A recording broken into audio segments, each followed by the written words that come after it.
How do you reclaim your sovereignty?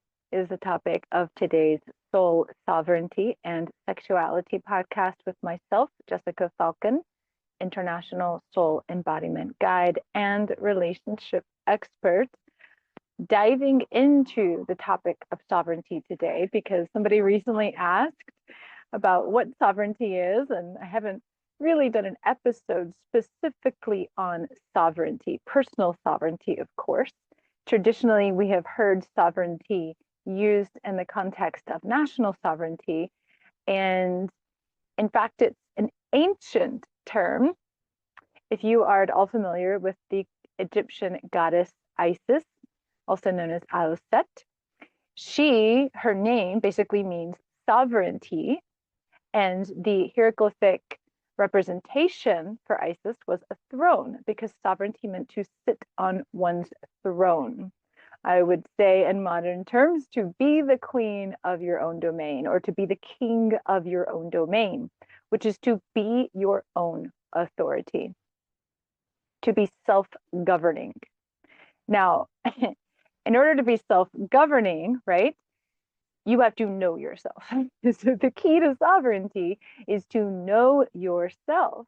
To know thyself is to know thy universe, was inscribed on the ancient Egyptian temples. And we do not know ourselves through the mind. We know ourselves through the body, through the heart. Why? Because the mind is a beautiful thing. We need the mind. The mind gives us the consciousness, right? The capacity to decide, the capacity to witness our experience. And the mind is full of what it sees with physical eyes. The mind is full of what it has been told, what others have expected or demanded, what it's seen growing up through parents and how you've been raised, all of that. In other words, the mind isn't necessarily your soul truth. When I speak of sovereignty, I speak of you embodying your soul's truth, hence Soul Embodiment Guide, right? That is the path to sovereignty, to embody your soul. And to access your soul's truth, you have to go into the body because the body is formed by and contains the energy of your soul. Now, the body, here's where the tricky part gets, which is why it's often helpful to have a guide, is because the body contains the subconscious mind, which I'll talk about a little bit more. The body contains unresolved traumas, past karmas. The body also contains the voice and truth of your soul. It is through the body and heart that we access our feeling state, and we access our subconscious mind through our feeling state. The way that I like to look at this, and this is based on my work with clients around the world and my own deep self-study, is that the soul begins to pick up what I call energetic imprints. Now, these energetic imprints are from past, present lives. I say past, present because we can think of them as past lives, but in reality, there is no linear time. That's a human concept. So if there's no linear time, then all time and space is occurring simultaneously.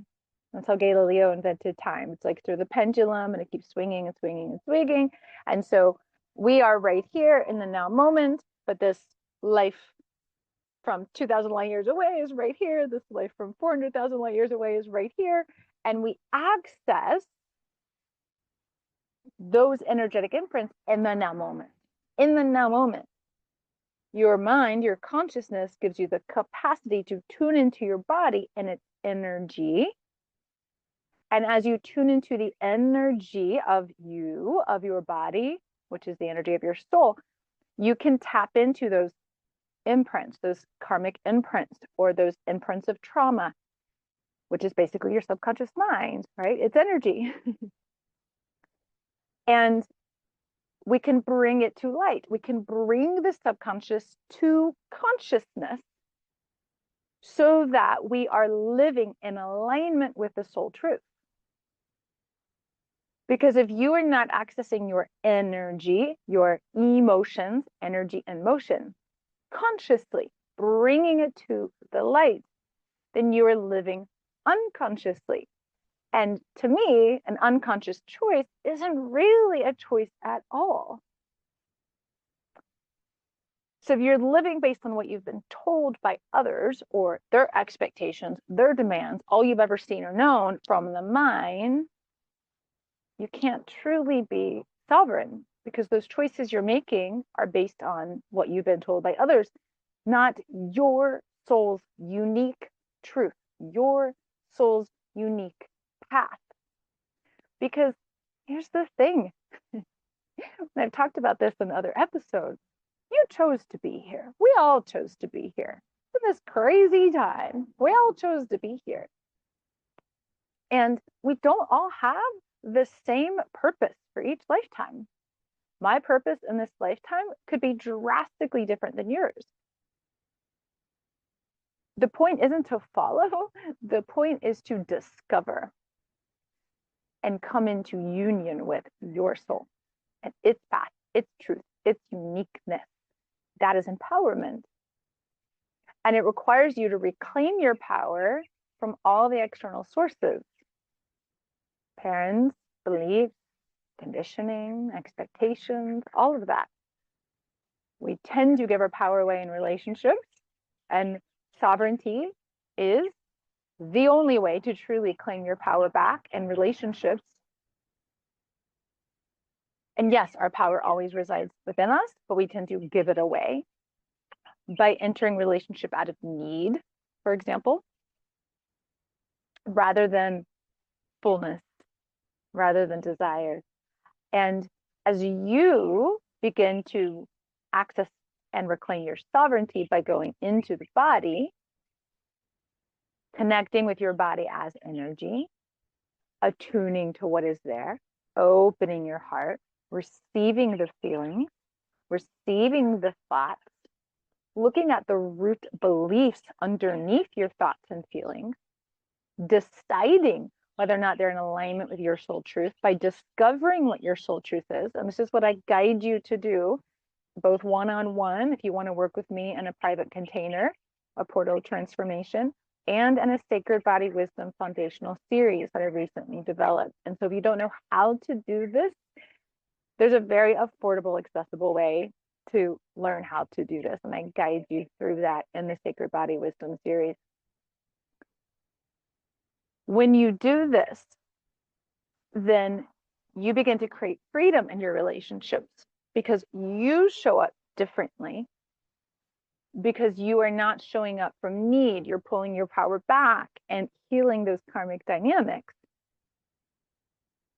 and taking full responsibility for your choices and your behavior, which creates boundaries and creates better communications. You can speak your truth. You can choose for you from your heart. There's a lot out there about just speak your truth. And if it's not coming from your heart, it's probably not coming from your soul, which means it's not necessarily even your truth. It might be an opinion that's different than truth. And speak in a way that you can be heard and create balance and shared power dynamics and freedom in relationships, because you're not in those entanglements. And I've talked a lot about those entanglements in other episodes, and I'll talk even more about karmic relationships in a future episode.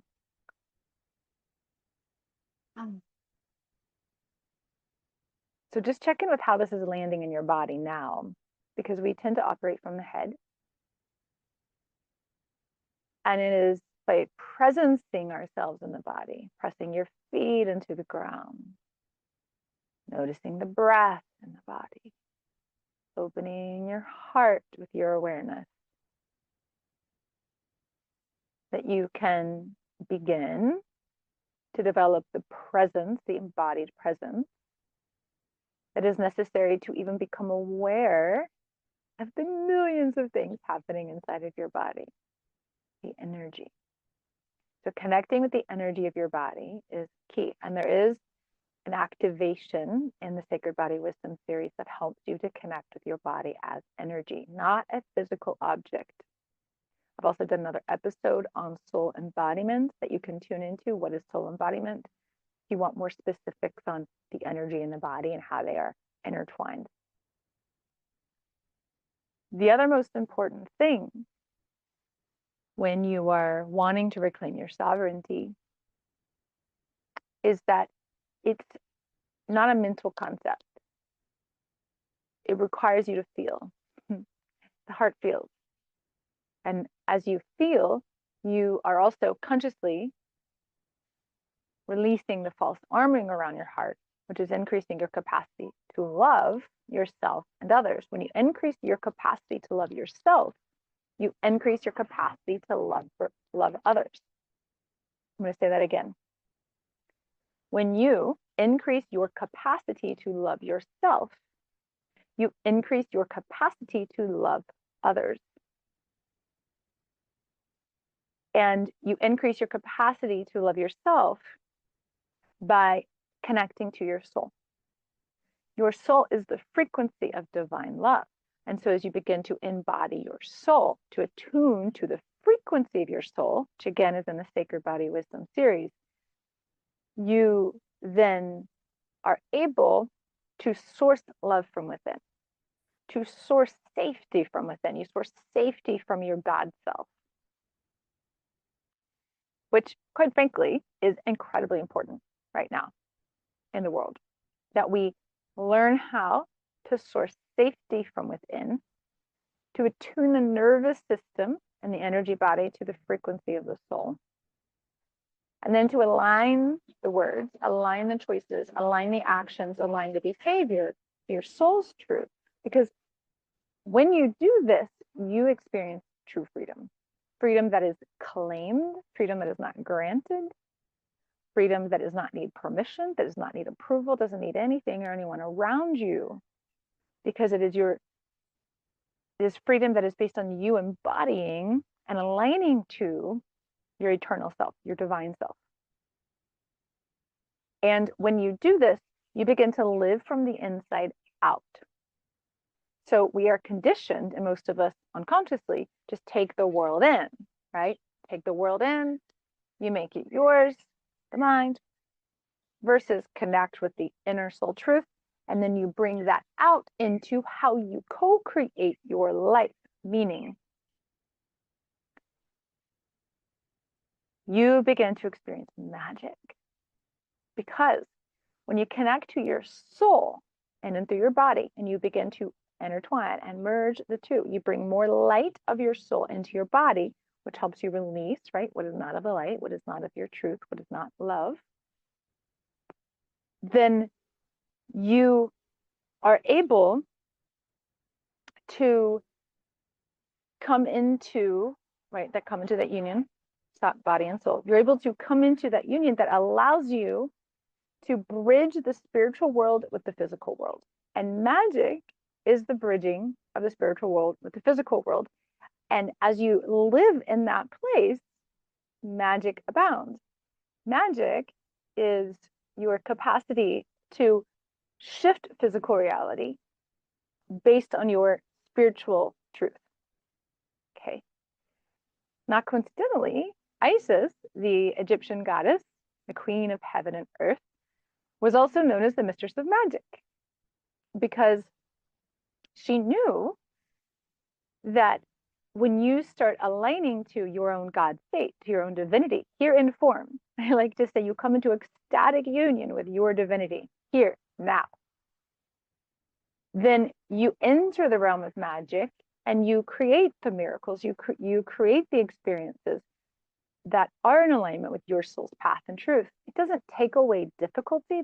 There's a spiritual lie, I'll call it, out there that says, well, if you're doing everything right and you're conscious and spiritual, then nothing bad should ever happen in your life. That is just not true. And that's, quite frankly, that's not just a New Age concept. That's written in the Bible. That's been in a lot of other traditions, I'll call them, spiritual traditions or religions, for many, many thousands of years. And it's based on this notion of punishment, that God will punish you. External God will punish you if you're not doing things right. So bad things happen to bad people, good things happen to good people, right? That's the idea. That's the concept behind that. Is that your soul's truth? It's not mine. You can ask you, your soul, your heart, divine love that aligns to your soul's truth. Because when we volunteered to come here on earth, we also wanted to have experiences that were challenging, that helped us to have experiences to come back into union with our divinity. And for me, every single challenging experience that I've had, particularly as an adult, has helped me to release my grip on the external identities. Because how do you reclaim your sovereignty? You release your grip on the external. You shift your focus to the internal. You live from the inside out because you're in your power. You're in your divinity. You are not pulled by what's happening out there. Isn't that really helpful when things are going a little wonky? Not only that, different perspective is that as you grid your divinity here on this plane, what I'll call the earth plane on this planet, you shift the collective consciousness. I would call that great power. And that has way more effect sometimes, not always, than just physical actions. And that is part of moving into what I would call the 5D or the 7D, seventh dimension, fifth dimensional consciousness, which is a higher level of consciousness. You don't need to know these terms if you haven't heard these terms before. It's okay. The terms don't really matter. It's the embodiment that matters, which is when you start to increase your consciousness to the divine that is in you, that is in all things, then you shift into higher states and frequencies that create that peace and that joy and that love and that freedom and that connection that you probably deeply desire.